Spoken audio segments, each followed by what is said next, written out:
Alright, so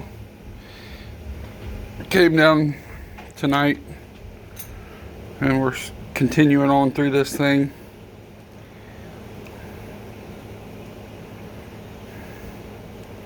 Definitely, there's a little bearing wear on the very thrust side of the top of the bearing caps.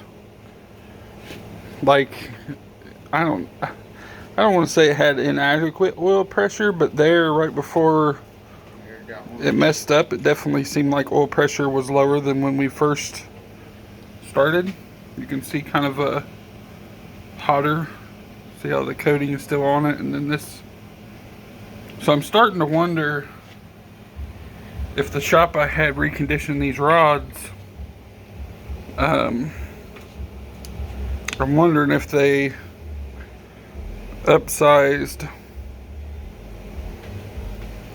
the clearances on the rods, because I'm thinking I saw somewhere here. Garrett, put this bearing in there. Oh.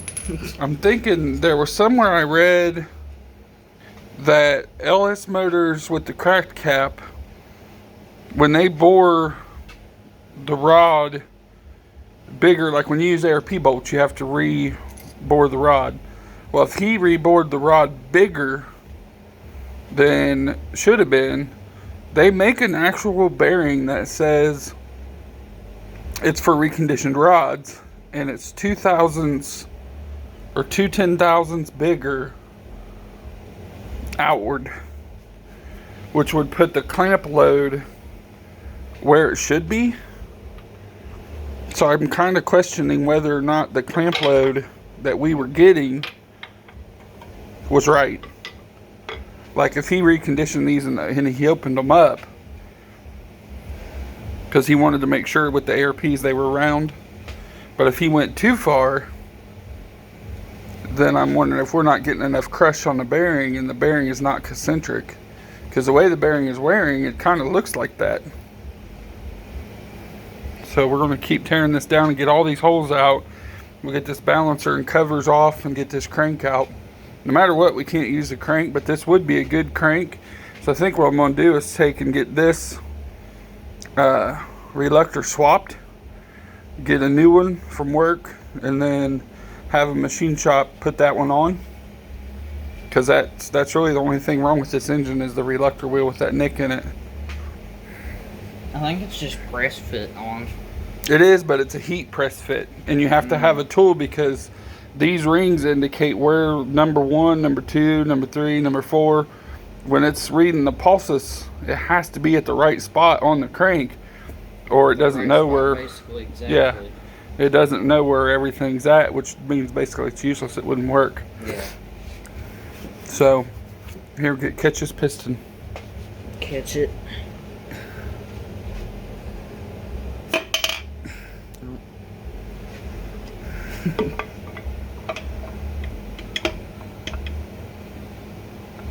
Beating the crap out of that cam. There we go. That's why you use a wooden hammer. Make sure it's the same way. Never use a Metal piece of metal on your rods when you're pushing them out. Just use a piece of wood. Piston with weird wear. So you can see it's wearing right on that, which is opposite of what you would normally see. Normally you can see like thrust wear on the sides and they look fresh. Yeah. I don't know, it's just weird. Middle, It did have lower oil pressure than when we started, but it had 40. no, it had 30. Was hot, 30 hot. Yeah.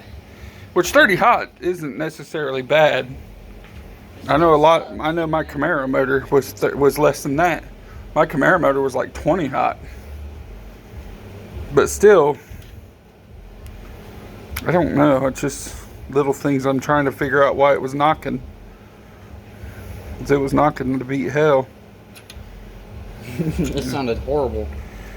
Here, good, that one. This piston? That bearing. Oh, the bearing. Nope, that's not the reason. Nope. Oopsie. Here, just grab that. Where did that bolt go? Ran away. full of dirt now, so you're gonna have to wipe it off. Wipe it off.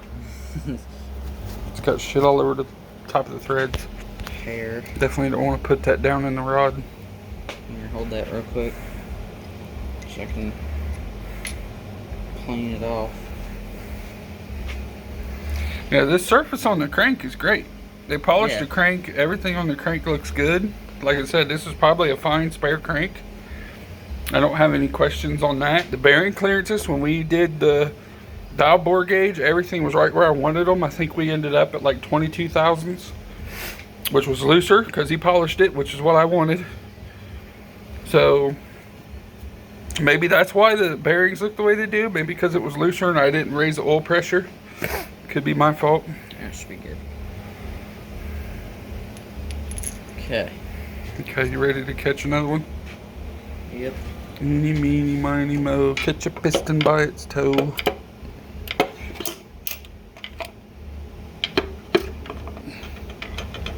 Oh, come on, get out. There you go. Yeah, another weird wear. It's right there in the middle. It's Every one of them. yeah, I know. That's weird. I really do wonder if that's what's going on. Or weird wear. I don't want to pay again to have these rods reconned, but I would almost pay again just to find out if that was our issue. Yeah. Or we could have those other set of rods. Get them refreshed.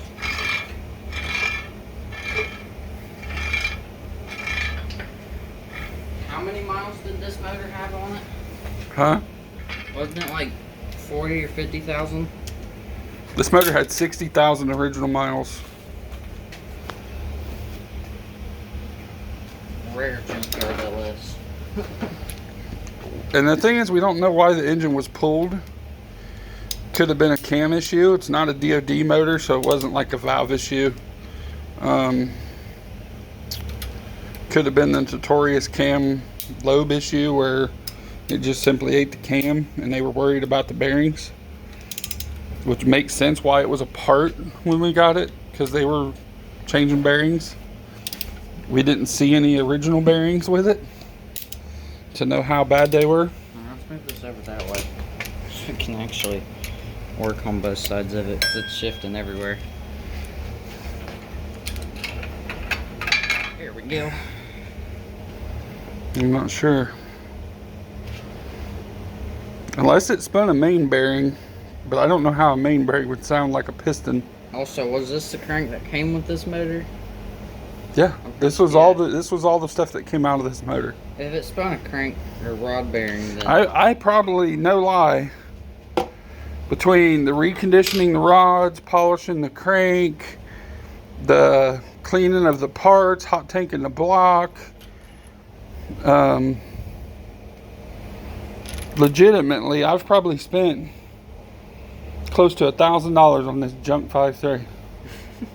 that could have been a brand new motor. I wanted it to be right. I didn't want to fucking have to do shit again. Yeah. It is honed. Just a quick hit to make the ring seal, and the ring's definitely sealed. We never had no issues with ring seal. Thank God I have Midget hands. There we go. Tiny hands for tiny boats. Yep. There we go. Get her. Bearing. There's one thing I don't like about this too. I don't like how the ARP bolt fits in the cap, because the stock bolt had a little retainer in there for the bolt, and it actually made the bolt right center. These things are, see how loose they are in there? Ah, look at that. Hmm? That rod bearing's. That's because the piston's moved down. Crooked. Remember, I pushed the piston down. Oh yeah, you did. You hit it down. Yeah. And that fell. You ready? Yeah. Oops. Here, I'll get that. Here, just get this one out, and then we'll worry about that. There we go. Now, It's right there on the top of the piston. I gotta somehow get it.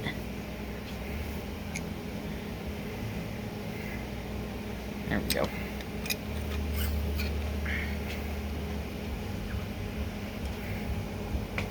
Another one. I think they're all going to be that way. It's got to be something to do with the way they were reconditioned, because yeah, I don't really think if the bearings were crushed properly, I don't think we would see that. Oh, is that the right way? Yeah.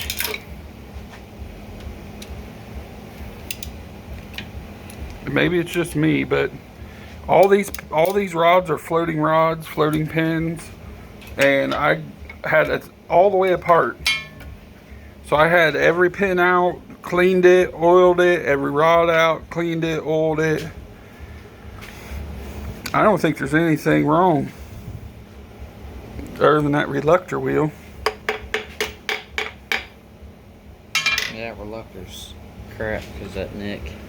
I mean, after we made the nick, like, hit it off a little bit. Well, you think after it started knocking was right after we knocked the nick off of it? No. And rewired the crank trigger. It knocked. I wonder if we rewired the crank trigger right signals that, wrong. When it got parked in the garage was the pull we did. We did a pull and then it went off timing and screwed everything up. It lost crank signal in boost. Yeah. That's what made me suspect rods, but there ain't no rod failures. We're gonna drop every one of these. Yeah, there's no rod bearing failures on this thing. So I don't know what to think. And I tried moving this crank thrust. I'm still going to set up the dial gauge once I get this off, so I can lay it right on the face of the crank. Okay. And then I'll do a real thrust bearing test, but I think the thrust bearing on this is good. Okay.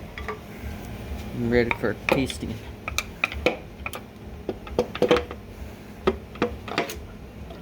Okay. So I'm not taking the crank loose. There's another one. That one wasn't. That one was weird. Yeah, it's more wore out in the middle than it's more the other ones, but it's got some on this side too. Like the middle of it. I mean, it's not. White. I can't catch it with a fingernail or nothing. Yeah, that. It's real minute, but that little bit of difference is all it takes to have premature engine failure. So it's worth checking. Where's the one at? On this side? Yeah.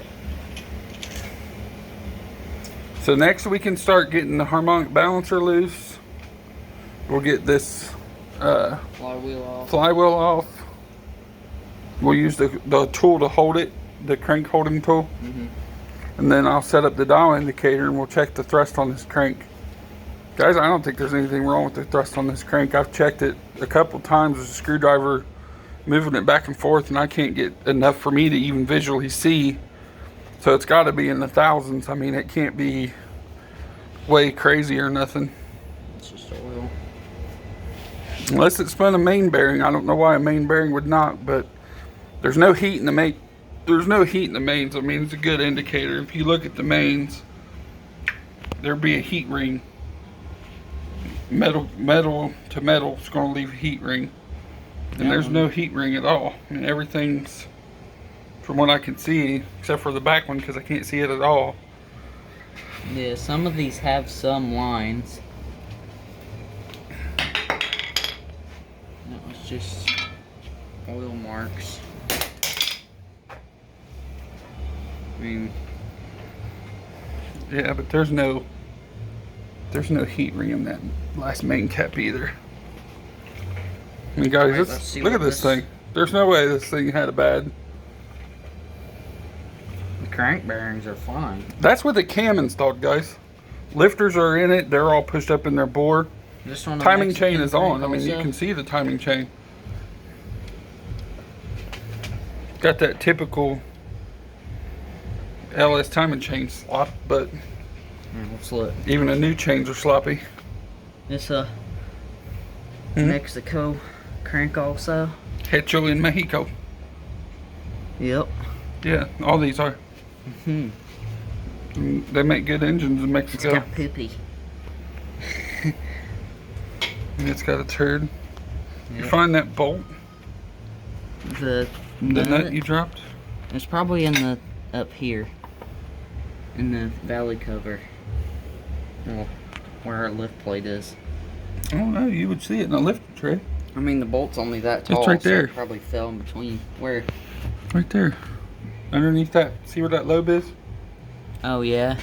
I can see it. We got to pull the cam then. Well, I don't know if you can pull the cam with that in there. It might stop it from moving. Then we got to get a magnet. You got to get a skinny magnet.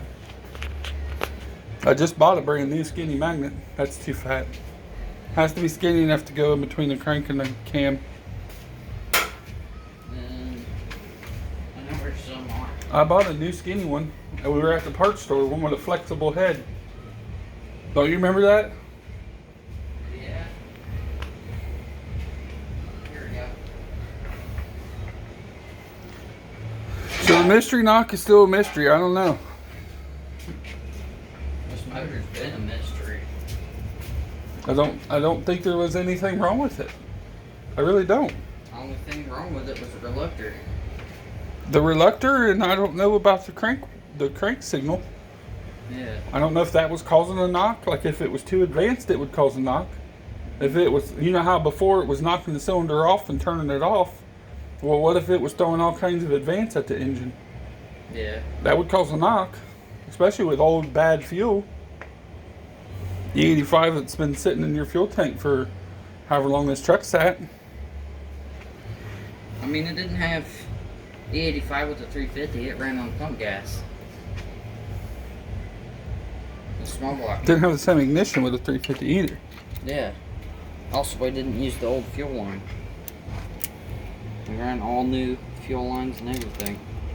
But, I mean, we do have a really weird fuel mixture. It's the fuel additive, the E85, and pump gas.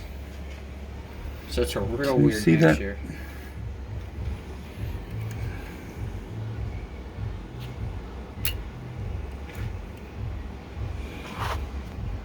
Yeah, it would probably helped if I didn't drop it. It's under there, real good. Hmm? Here, I'll try and see if I can get it.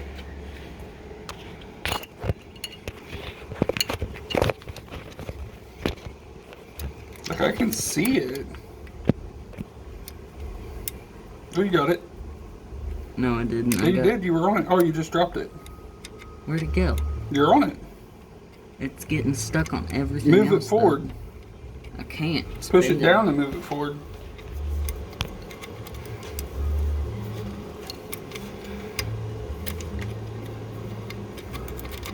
Like it can't go over. I can't get it over that cam lobe.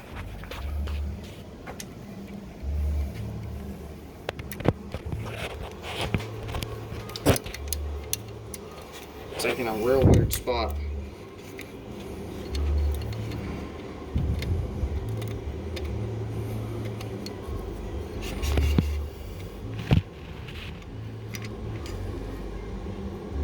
Oh, there we go. Surgeon, bud. Surgery. That's what it is. I'll put you the right way. They were upside down. There Ow. it is. Yep, we got it. Yep. Alright, now we gotta... Does the cam look good on all the lobes?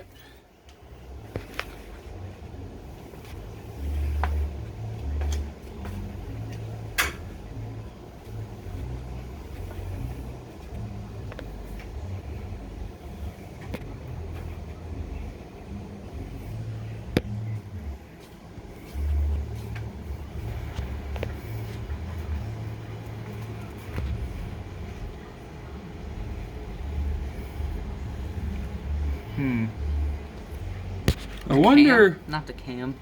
The crank bearing on this side is a little crooked. Like, look in between here with the light. Look in between it. Can you see the... It's not crooked. Like, spin it over. And look. Looks great.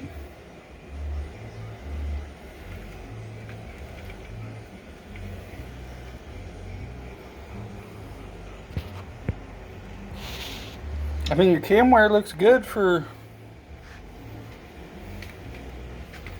old used lifters. The only thing this motor has is basically a brand new cam. I think all your lifters came out of a Mustang. That I think the guy's name was Sam Heath, and he sent you off his old lifters out of his race motor for free. I'm pretty sure all your lifters are LS7 lifters out of his race motor.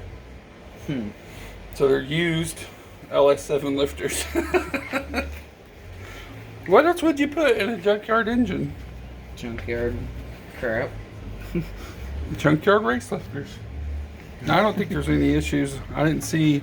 We can pull the lifters out when we get this all apart. Yeah. Find that 27 millimeter for the crank and the tool to hold the. I know where the tool was for this. Yeah, and find the 27 for the crank. We'll have to bust that bolt loose. We just found it the other day because we just used it to take to turn the engine over. So we just used it. It's a small one. It's short. Yeah, we literally just used it. We'll be back.